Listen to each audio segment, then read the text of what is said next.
evening and welcome to Sunday Live. My name is Emma and I am your host this evening. As always, our aim with Sunday Live is to simply share our thoughts, our opinions, and our life's experiences, which might be similar to yours or they might be a little bit different. But either way, I hope and I pray that you will find yourself discovering maybe a little bit more about yourself, but certainly a little bit more about God through our conversation.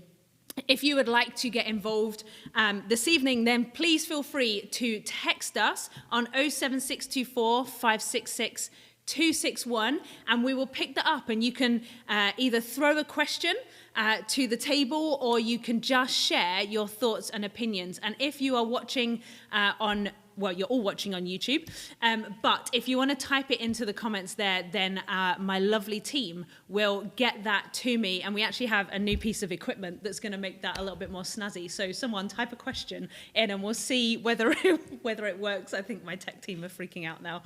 But anyway, that would be great for you to join us and just share some of your thoughts and questions with us this evening. So tonight we're going to be talking about how we spend our time, whether we spend our time well, whether we are poor in the way we spend our time, but just challenging us into thinking about what do we do with the time that we have, which means let me introduce my guest to you this evening, who is joining me at the table. Sarah, welcome. Thank you very much. Good evening. It's lovely for you to join us. Tell us a little bit about yourself.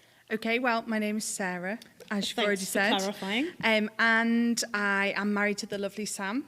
Great. We have 4 children, aged between 4 and 11, nearly 12, which is important when you're at that age. It is. And I have spent the last, just under 20 years either on the Isle of Man or in the UK, and now back on the Isle of Man. Yep. And for most of that time, I have worked with young people or children in a variety of different ways, Great. other than a short stint as a cleaner, which was very important. Yes. Best and worst job as a cleaner? Oh, worst job, urinals, absolutely.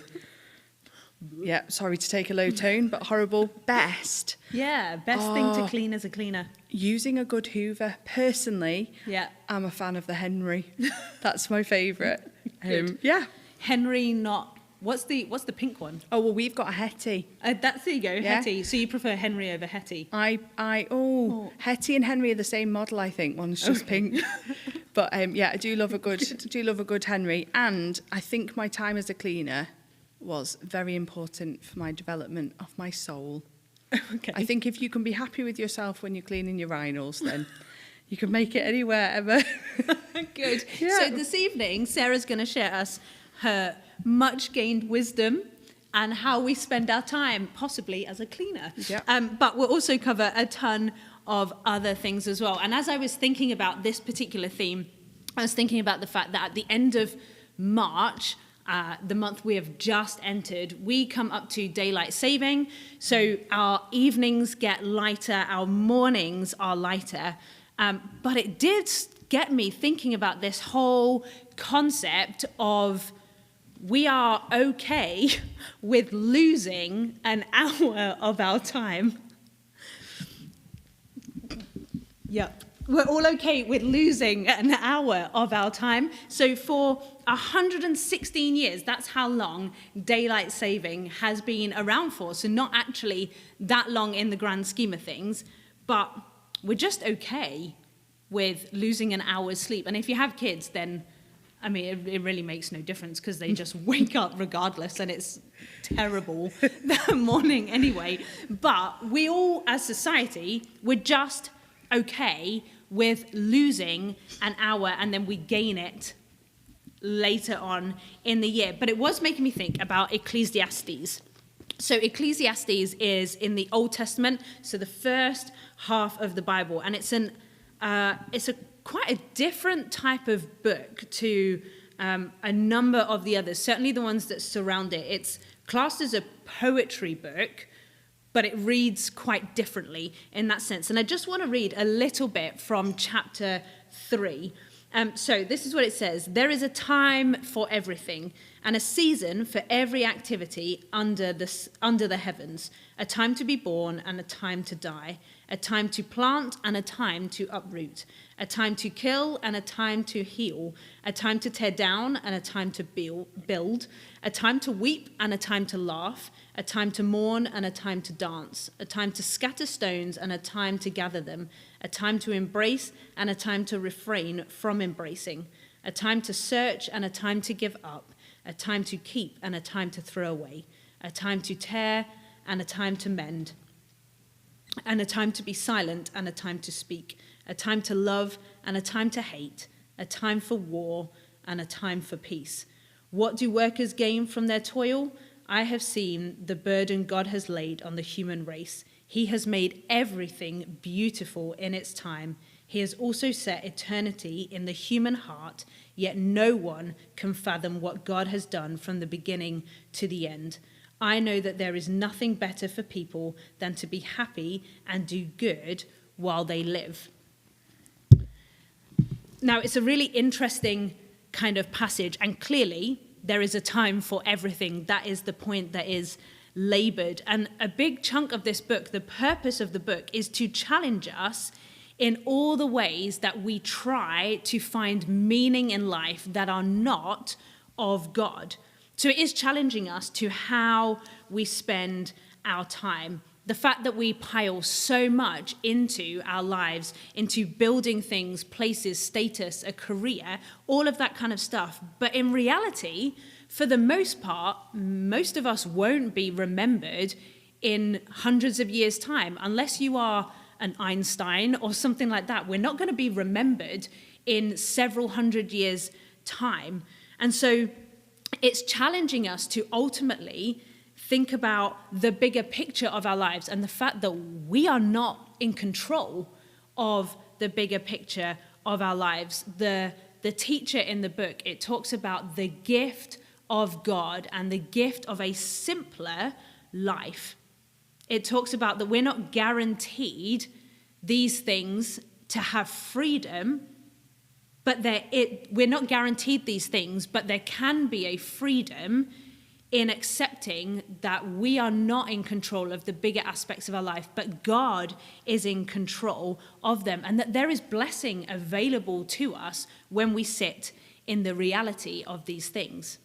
At the end of the book, the author begins to explain that we shouldn't spend our time trying hard to enjoy simpler things in life or to understand the depths of it. But in essence, we should live a life that follows the commands of God, and that is the whole duty of the human race.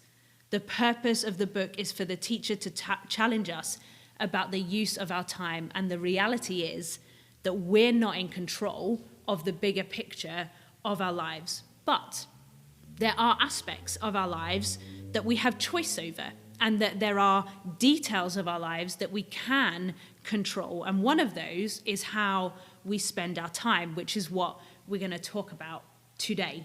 So, Sarah, in that, on a whole, do you think people, so the world, society, do you think we use our time well? I would say increasingly in the Western world, no, I don't think so. And I think there's a whole lot of data out there, especially for the UK and for the US, to show that people are working harder than ever. So they are striving in their careers, in their jobs, and yet it's not translating into a greater sense of happiness.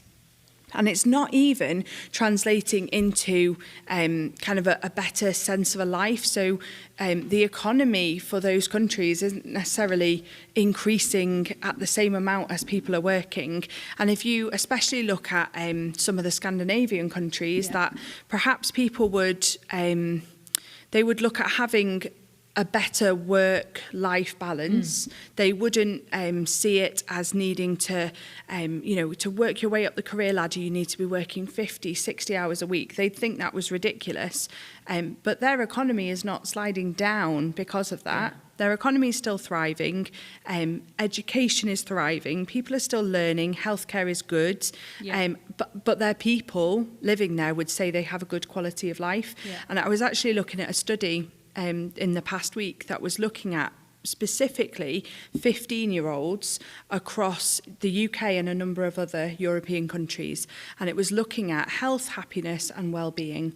And it was saying that, it's really sad actually, 15-year-olds in our country, especially girls, are significantly more unhappy than anywhere else across Europe. So there is clearly something that we are doing in our lives that isn't right. We have the balance off somewhere.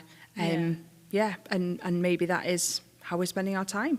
Yeah, it was recently Joe Wicks, PE man. Yeah. His employees, they only work 4 days a week, don't they? Yeah. He changed his whole kind of philosophy around working. Yeah. They get paid the same amount of money, but they only work 4 days a week to Yes. create that better work-life balance within that.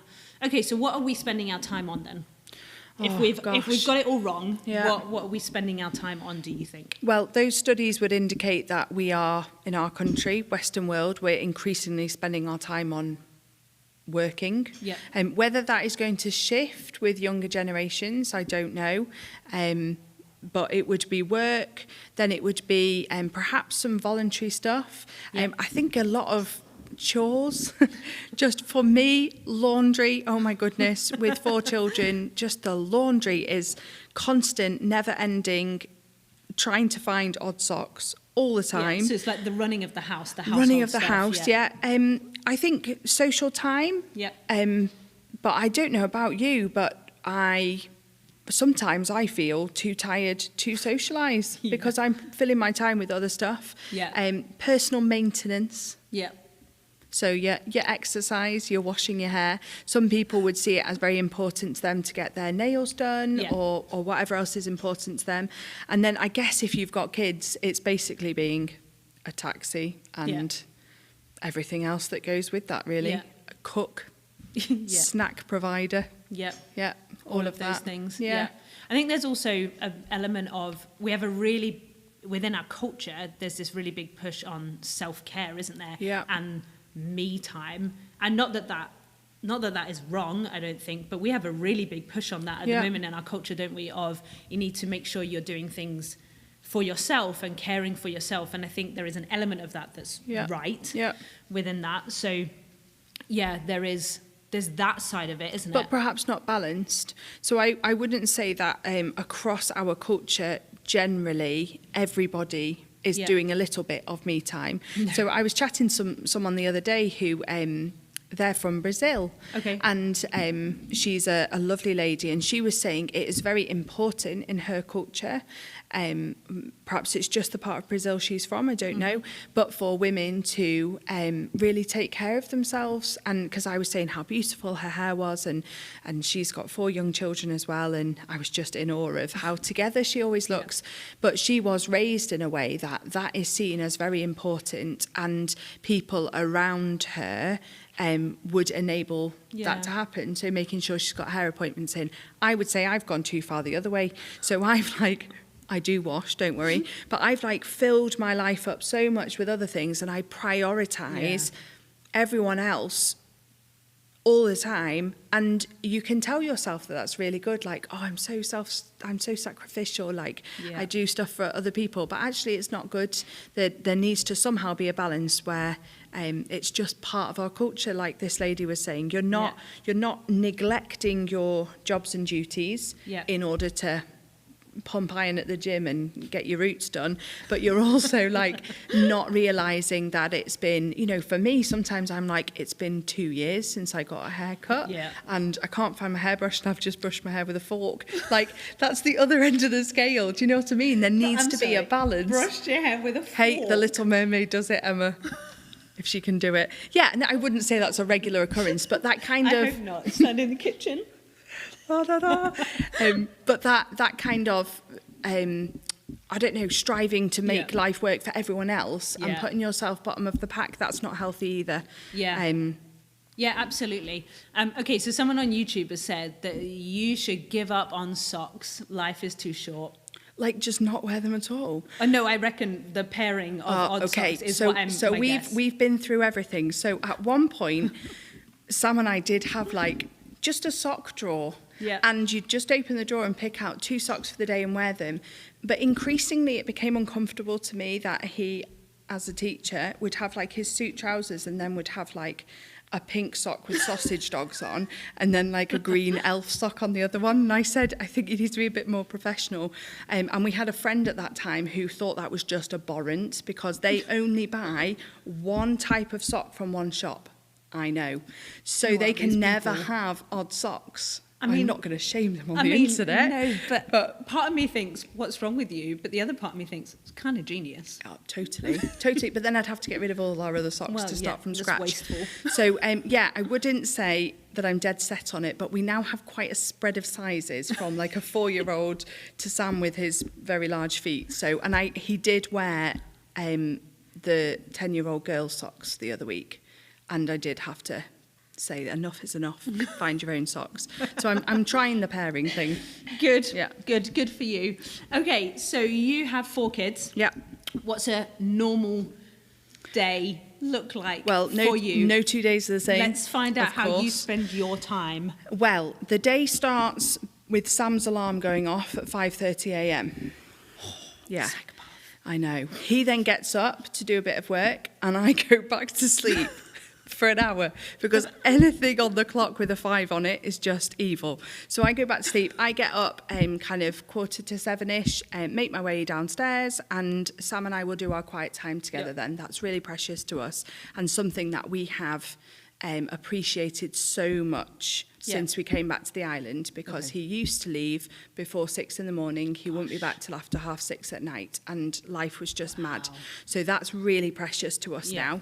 now. Then he'll go off to work, and I'll get the kids up. They all leave at different times, make sure they're fed, dressed, Yeah. etc., etc. You'll have the odd curveball thrown in, you know, like when one of Can't them find tells my me socks. it's, can't find socks, or Mum, it's food tech. Do you have, you know, a lobster for me to cook today? And I'll say no. The seeds out there. Yeah, exactly. Then they all kind of go at different times. I'll get the older one sorts himself for the bus. Younger ones will do primary drop-off. I'll do preschool drop-off. Then I'll head into work, do time in work, then leave work with enough time to go do preschool pickup, primary school pickup, and then there'll be either clubs and activities, or there'll be running someone somewhere, getting dinner ready. Sam will arrive home at some point. And then we have that lovely moment, because of their ages, where bedtime basically stretches from 6:30 to 9, one after another, all of them doing something different. So that's kind of a busy, evenings are very busy. Yeah. And then we'll get them all gone into bed. Sounded ominous, didn't it? And then quite often I need to sit down and do degree work. So I'm trying to finish a degree. So I will reluctantly, with much muttering, write assignments or do whatever else. If Sam and I have a bit of time together, then quite often what will happen is we'll just grab a cup of tea and watch half an hour of telly, Yep. like mindless telly, because sometimes you're just too exhausted even to talk, aren't you? Yeah. Then we'll kind of both crash into bed, and then the whole routine will start Start again. again. So that's kind of a typical... Yeah. We do see friends. I've made it seem very bleak. We will fit in friends. We go to life group, this, Yeah. that, all of those kind Yeah, of things. yeah. But yeah, that's quite typical. Okay, so do you think you utilise your time well then? With that, like that's good- packed, right? That is Yeah. a packed day, and I mean, you, like you said, you've been quite bleak, very systematic with it. Yeah, There are yeah. obviously flexes within that. but- Absolutely. And I enjoy life. I think I squeeze every drop out of every minute I have in the day. Yeah. I think my day is cut into minute sections, not hour sections, to get everything out. Yeah. But I think I'm not so sure that I've got the balance 100% right, and I often think that because when I look at my children, especially the younger two, kids seem to be incredibly flexible and instinctive with their time. they stop and they take joy in the moment, and you know, you'll be on a walk with them and I'll be determined to get them somewhere at a certain time, and they'll spot a snail or pick up the 4,000th stick that they've come across. And I think perhaps I need to just allow there to be a little more wiggle room in between stuff, so that we can have those moments where we can just be. Because I think if you lose your flexibility with time and you have these immovable time periods, then as a Christian, it can be very, very hard to hear from God and respond to him. Like, what if God asks you to randomly make a visit to someone, or someone rings you and they're in a real time of need, or even to just stop and pray for someone. I think I need to get more of that flexibility back in, because I did used to have it. I think I've just got into the zone of getting things done now. And kids sit in this, I think, this really lovely but frustrating place, because I agree with you, they're not bound by the same constraints that we put on ourselves as adults. And in part, it's because they're oblivious of time. And we see that in a frustrating way when you've asked them for the 10th time to put your shoes on because we should have left 5 minutes ago, and you're still sat playing. So there is an unawareness of time. Absolutely. And there is something frustrating about that, but also something very beautiful about that, right? In the moment, pull your hair out. But when you reflect on it, and actually they'll just move with things, and if you stop to have a conversation, they might be like, can we get going? But they're not rushed in the same way that adults are rushed, especially in the UK, Isle of Man, America, those types of places. We live life so fast, don't we? Packing all of that in. But kids don't have that. They're actually quite happy to sit and play, even though you've asked them to put their shoes on. I'm just going to connect these magnets together. Exactly. Because this is what I want to do. And they retain the ability to be single-minded as well, which I've lost. My head is so full of the different things that I need to do, or I think I need to do, that to just do one thing at a time can be very difficult. And my youngest, she has a habit actually, and it really pulls me into my place, because if she's trying to talk to me and I start doing something else, she puts her hands on my cheeks and like turns me. My youngest does that. If I'm doing something and he grabs my face, and he's like, look at me.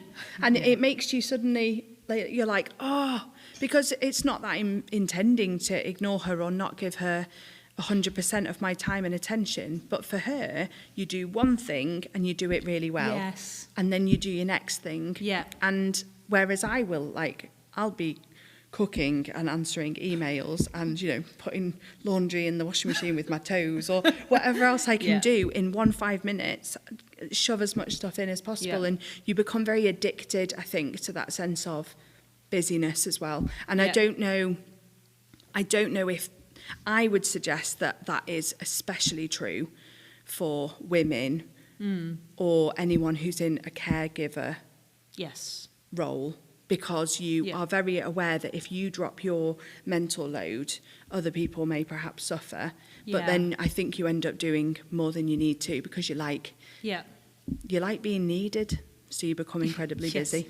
I think we expand our mental load, don't we? In that, I think, so, you know, if you change job or something like that and you have more money coming in, most people expand to their financial means, right? I think we do that with our mental load as well, that the more you take on, the bigger your capacity gets. So you can just, wrongly probably, just keep taking on loads. Like, I don't need to think about what my husband eats for lunch. He's a fully grown adult. He can make his own choices. Like, why do I need to think about what he's eating for lunch? I don't, but it's habitual, isn't it? Absolutely. And addictive is what you said. And then for me, like, my eldest is reaching the age where I would say he's incredibly responsible. I'm really proud of him in that. But I find myself sometimes doing stuff for him that I'm like, I know I'm doing it because I'm watching him do it and thinking, I could do that quicker. I could do that faster. The way you're doing it is completely ineffective. So then you suddenly find yourself taking over, even though I'm meant to be doing A, B, and C over here. Like, why am I doing it? It's because of that, like, I'm the most efficient. I can get it done the best. And you don't need to pick it up. Yeah, absolutely. Okay, so does God care? Does God care what we do with our time? I think he does. Because? I think there's moments throughout the Bible where we can see God working in specific times or time periods. So I think the creation story to me stands out as something that is very important. Whether you are someone that believes it to be literally 7 days or whether you believe it to be 7 time periods, I think it goes back to, those verses you read at the beginning. There was a time for everything, and he didn't do everything on one day and then rest for 6. He also didn't do everything over 7 days and never rest. And there's obviously something in that we are meant to understand. And I think for me as well, I look at the life of Jesus, and he gave out a lot, but he also had those times where he took himself to a lonely place to refresh. So I think that God must care about our giving out and our refilling. If we imagine like a tipping pot, Jesus gave out extraordinarily in every possible way, pastorally, lovingly, discipleship, evangelism stories, but then he recognized when he was empty, withdrew himself, filled himself up.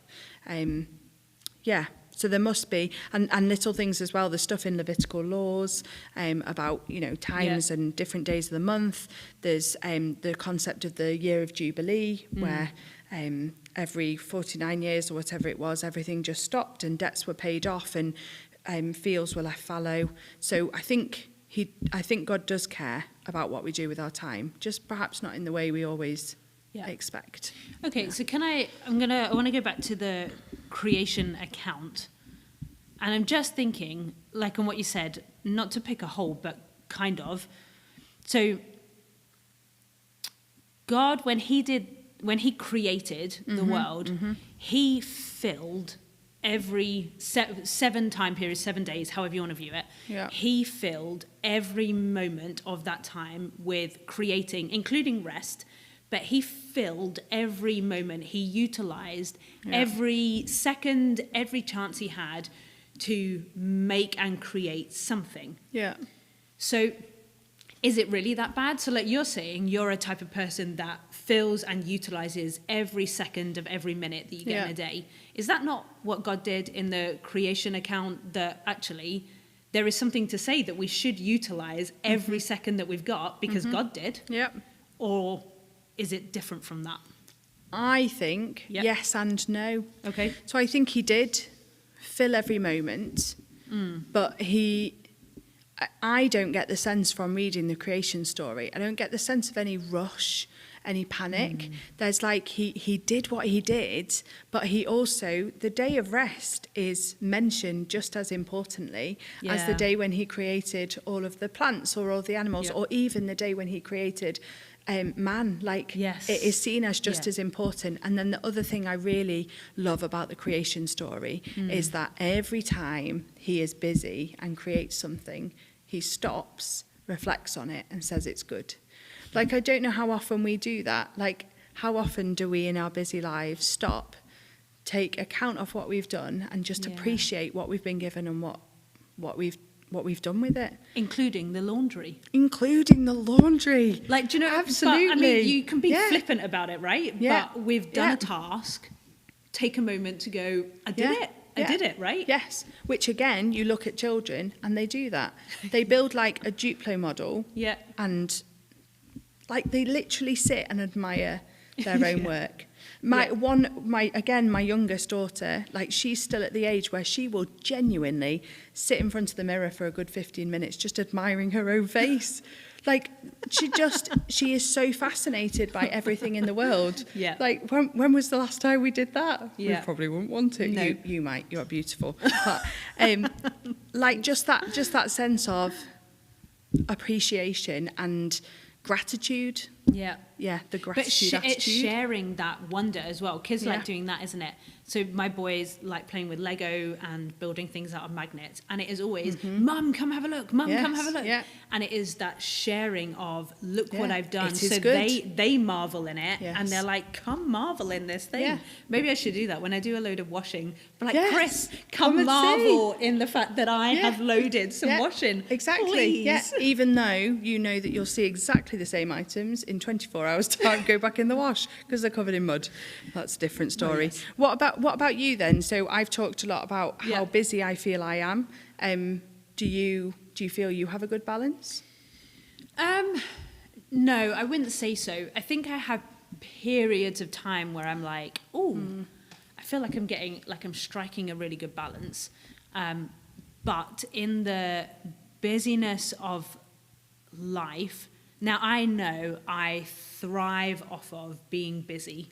When I have a lot on, it's like something in me comes alive. A buzz. Because yeah. And it's not even, oh, I'm important because I got all these things. I just enjoy having Yeah. lots to do. Yeah. So I get a little bit of I know I thrive off of that. But at the same time, I could probably be smarter.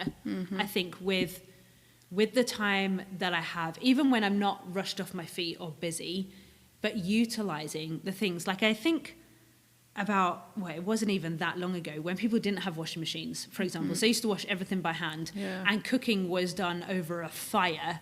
You had the one fire, Yeah. and there it was, you cook a meal. Whereas I have a slow cooker. Well, mine actually just broke.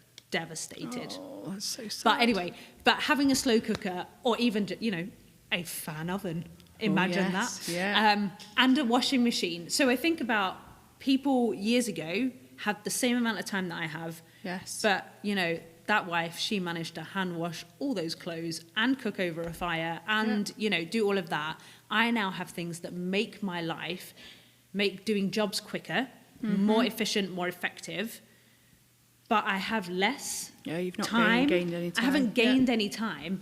And that's probably because I'm not utilizing the things that would gain time. I'm not utilizing them in the right way. But then even if I did, what would I then do with the extra time that I feel that I'm gaining? Would I waste it with some doom scrolling? Or sitting doing nothing? I actually really enjoy sitting by myself in silence, doing nothing. I actually really enjoy. I think it's Yeah. because I have children and I work full time. Yeah. But I enjoy that.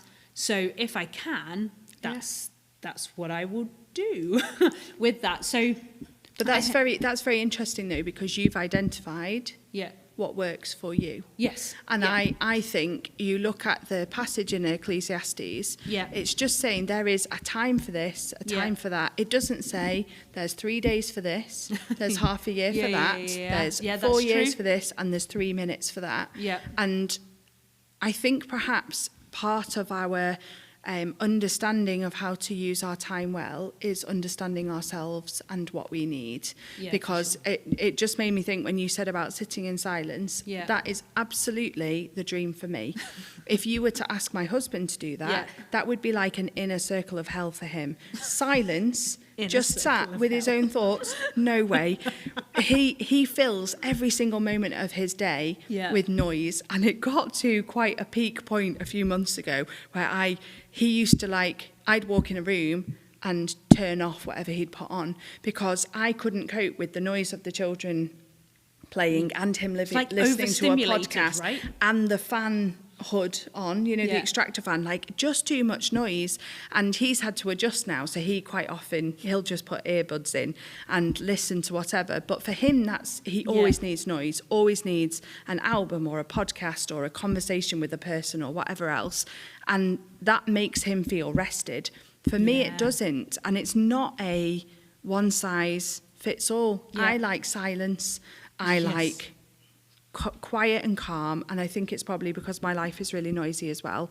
And if you understand yourself, perhaps that changes how you use your time well accordingly, and you then adjust that. Yeah, There is a time yeah, for this, there's a time for that. For you, your time for certain things may be more than others, Yeah. but that's okay, Yeah. as long as you are ensuring there is a time for Yeah. everything. And I don't make time in my week to sit in silence enough, Yeah. and then other things suffer. So I will be a more grumpy mum, or Yeah. I will be a very irritated wife, or I'll Yeah. just feel overwhelmed. Yeah. And maybe that's the key to us using our time well, is understanding what we need and who God's created us to be Yeah. first. Yeah. Yeah, I think so. There's always going to be demands on our time, isn't there? Like always, someone, something is Yes. always going to want our attention, want our time, because it's the most valuable thing that we have, right? Yeah. So it is about knowing yourself, isn't Yeah. it? And understanding who you are and what you need within that. That enables you to be you in how you spend that time, isn't it? I think so. Yeah. Yeah, I do. Do you think that there's like a definition, a definable way of how God wants us to use our time? No, I feel like I'm going to say something that's quite contradictory to the conversation we've just had or are having. I don't know if God is entirely bothered by how we spend our time. So I don't think, or I wonder whether God is not that bothered about specifically what I do with my time. I think he is more interested in the heart behind why I'm doing it. So God is very aware of our responsibilities in life. Like, part of my life is that God has blessed me with 2 children, and part of that responsibility is to care for them, is to raise them, is to look after them. And so I don't think he's bothered by that. I don't think if you are a sports person and you like giving your time to sports, I don't think he's bothered by you going and playing sport. I don't think he's bothered if you are actually, I really enjoy watching a box set or a film every night. I don't think God's bothered by that stuff, or whether you're a social person and going out. Less bothered by that, but more bothered by the heart behind it, the why we're doing it, and how much time we give to it. So I think it is about, so the great commandment, love the Lord your God with all your heart, mind, and soul. So I think he's bothered by that side of things. So if you are always doing the whole Netflix and chill, like let's watch a box set or a film, and you are neglecting your responsibilities, including time with him, if that's, if you are a believer, if you're a Christian, then time with him should be important. So if you're giving up time with him or connection with him or with people that he's called you to, whether that's your kids, your spouse, friends, whoever, for the sake of Netflix or sport or whatever it might be, then I think that's what he's bothered by. Yeah. The heart behind Yeah. what we're doing. Is he, does that make sense? Yeah, I think so. Less bothered by the what and the So, why. so and you're how. saying that God is more bothered by the consequences and the impact Yeah, I think of so. our time. Yep. I think so. If he's created you to be someone who is really into sport and loving it, go play sport. Yeah. If you love acting, go be in a show. If you love meeting with people and you're a real social person, go do that. But do it in the understanding that those things are beneath God, that God has the number one place. Because the moment we put more emphasis, more of our focus and attention on sport, friends, family, then they are taking the place of God, right? Yeah. So I think it's about, what are you thinking about? Where is your heart? If your heart is on your sport or your music or whatever, more than it is on God, then I think he cares. If you are more interested in going to play hockey on a Sunday morning than you are being in church, I think he cares. I think if you're more bothered about having a lie-in on a Sunday morning than going to church, or actually I'll just skip going to life group in the week because I'd rather watch a film, I think he's bothered about that stuff. That doesn't mean that you can never skip church, you never miss life group. Do you know what I mean? Like, I think balance, right? I But think even within that, like, this may be a controversial opinion to have as well, but I think even some of the things that you prioritize about God can be done with the wrong attitude. So if you're absolutely determined that you will always be in church on a Sunday morning, but you are there to receive and receive only. Like Sunday morning is your time to like fill into you. Actually, that's not feeding into the kingdom of God. Like the kingdom of God is about service and about laying your life down for anybody, Christians and the rest of the world. And I think if you're inflexible in what you perceive to be right for God, I think perhaps that can develop into develop ungodly consequences and impacts. And I think, in Matthew 6, it says, seek first the kingdom of God. And again, Jesus is putting no time frame on that. No. So it's not like seek first the kingdom of God for half an hour every day in the morning as quiet time. And you're done. Tick, ding. Yeah. But seek first in all that you do. Do you see everything through a membrane of seek first the kingdom of God? Like seek first the kingdom of God. Because then it says, doesn't it, that all else will come after. And I know for me, I've seen that demonstrated in my own life when Sam and I have that little bit of quiet time at the start of the day, the rest of the day does tend to fall into place in a calmer and better way. And I don't think it's some magic spell that's being done, and I don't think it's like a particular blessing from God that he's got like a naughty and nice list, and everyone who's spent time with him at the start of the day gets a little tick and they have a blessed day. I think it's more that I have then ordered the priorities in my head, and something within me, something within who God has created me to be, the most important part of me has been fed, and therefore everything else can fit in. And again, it's not the time. It doesn't matter if it was 5 minutes or if it was an hour. We're never gonna get an hour. Like it just doesn't, unless I was to get up at 5:30, which maybe I should, but I'd be horrible the rest of the day. It's more about, if you're gonna squeeze every moment out of your day, make sure that you're squeezing a good bit for God and for his kingdom. I remember a few weeks ago I told this story on a Sunday morning where I normally get up a little bit earlier than what I need to, so I get up at 6, not quite a 5, never a 5. It's horrible. But I get up at 6 before I need to, so that I can get up, I put my dressing gown on, I go downstairs, make myself coffee, feed the cat, and then I sit down with my Bible, and that is my quiet time with God. And this particular morning, my youngest woke up before 6 o'clock and was ready for the day. It was probably like Sam hour of 5:30, and I was so fuming. I was absolutely really annoyed with him. How dare you wake up? This is my time. And kids are demanding in the right kind of way. They should be. He's 3. He can't go and get his own breakfast. Like I need to do that. But this particular morning, he was like on one. He's like, Mom. I'm like, just leave me alone, please. I just want to get this. And God really challenged me when I then got into work, because I was in a foul mood because I hadn't had my time by myself. And so I was reflecting on it. And God really clearly said to me, your time with me is not the moment you sit down with your Bible. It's the moment you get up out of bed.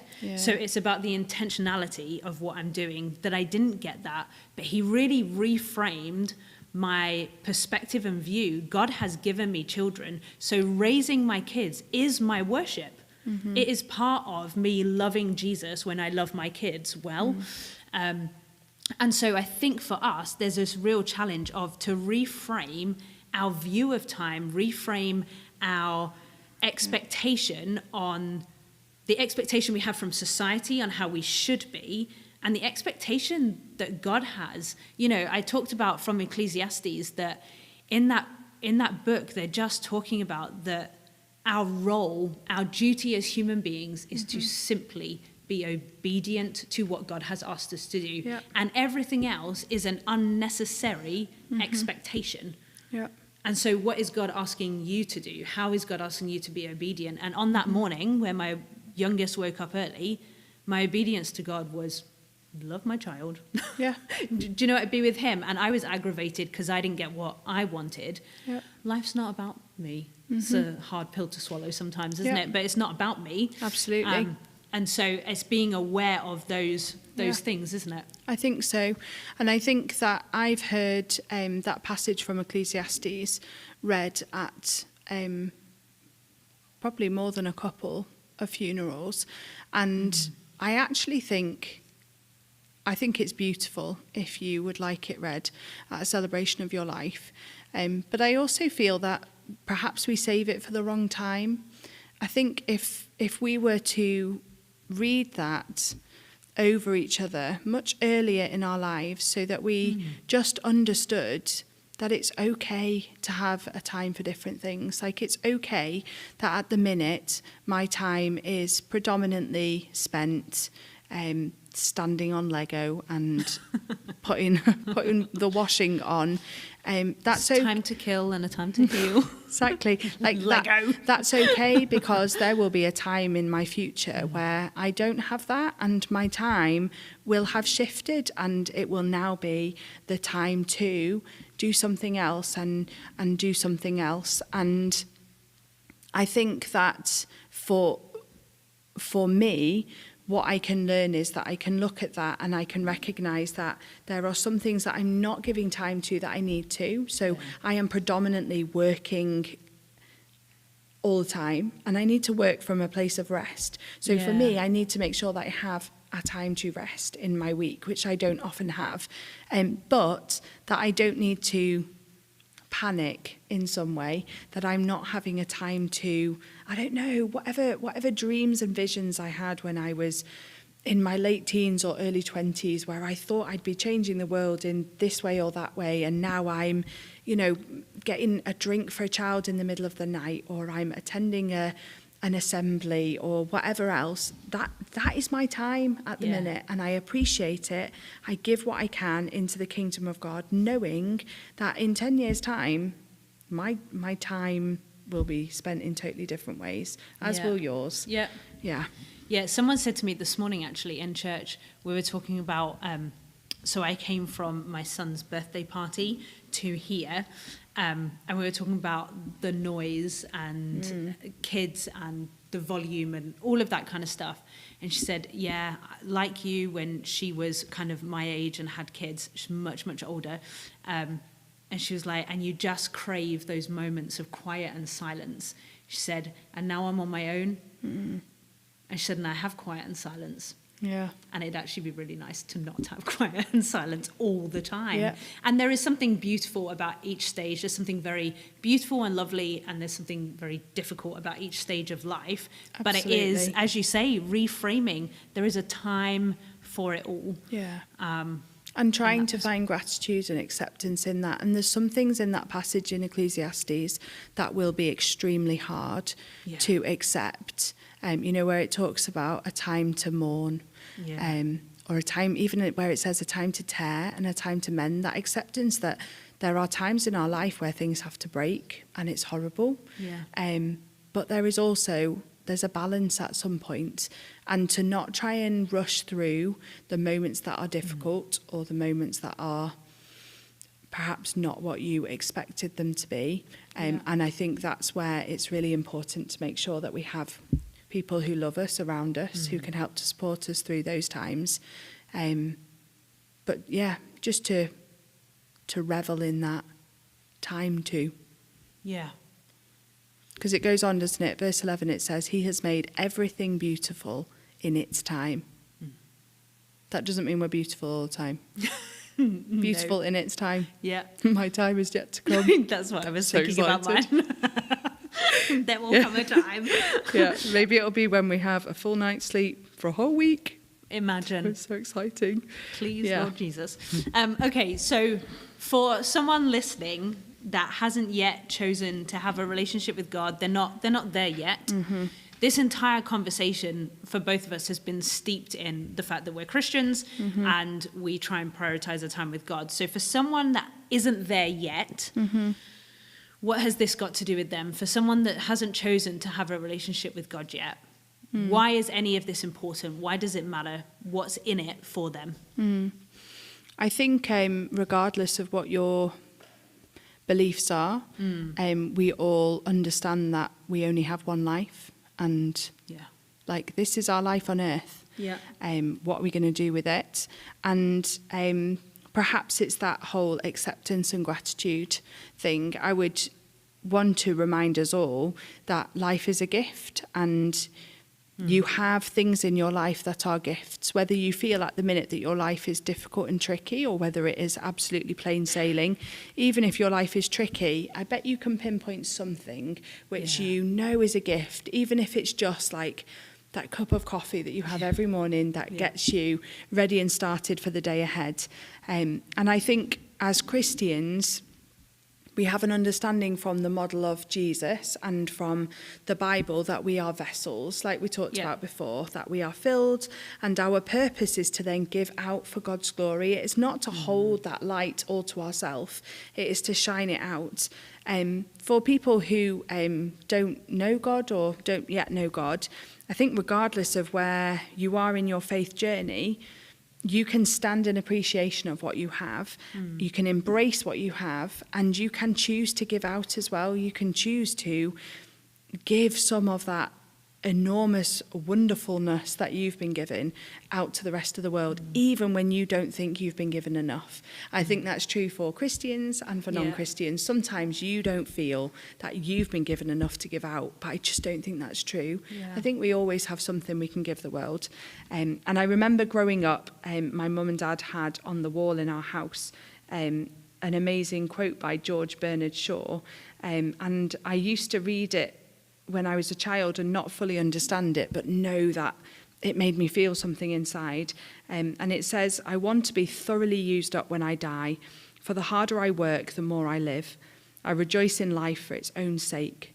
Life is no brief candle for me. It's a sort of splendid torch which I've got hold of for the moment, and I want to make it burn as brightly as possible before handing it on to future generations."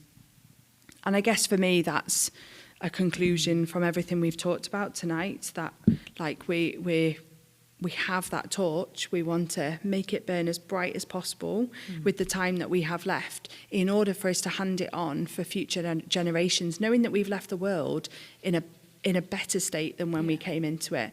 And that's true for anyone of any faith or none, I think. Great. Wonderful. That is us at the end of our time this evening. So thank you so much to Sarah for kind of sharing your life experience and your wisdom with us, especially about your sock grievance. Thank you. Within that. I am a sock survivor.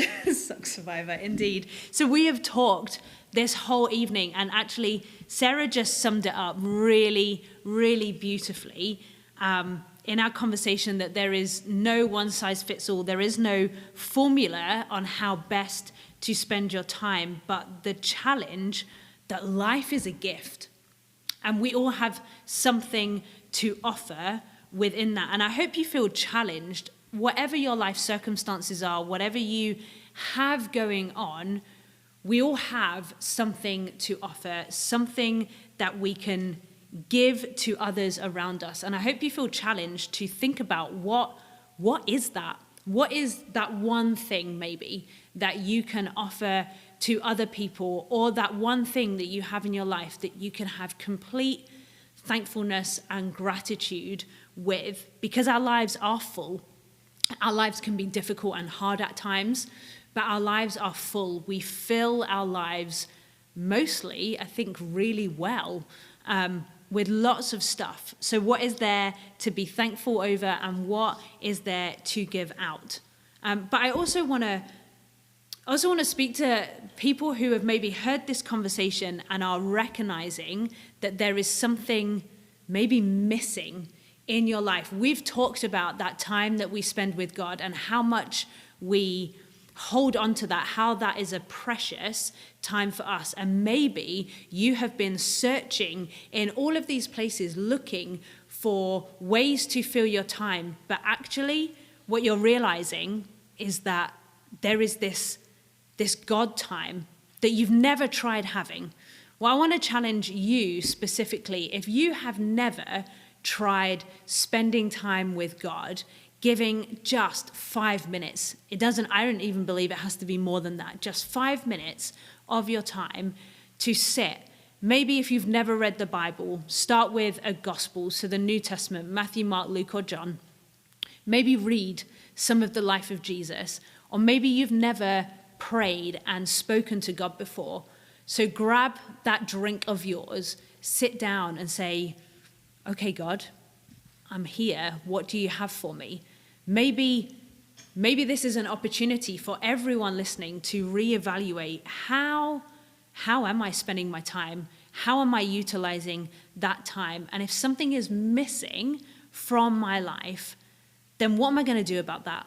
Am I going to choose to give up that little bit of time to God, maybe for the first time, or to create a new habit, to recenter yourselves, to reframe the way that you view things?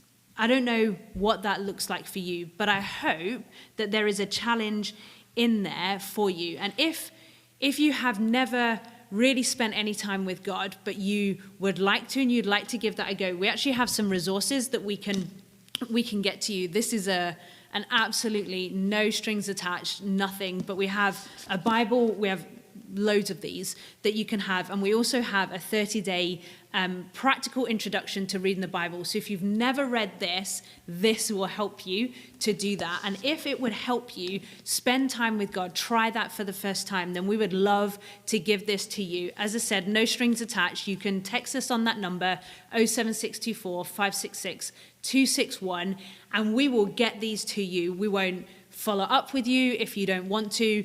You can just have these, and it can be a blessing to you, and you can spend some time getting to know who God is, and figuring out who he might be to you. Thank you so much for joining us this evening. I hope you have enjoyed it. I hope you've maybe been inspired or challenged by part of our conversation. We will be back next month on the 6th of April. I'm hoping that we're going to look at the theme of aging well.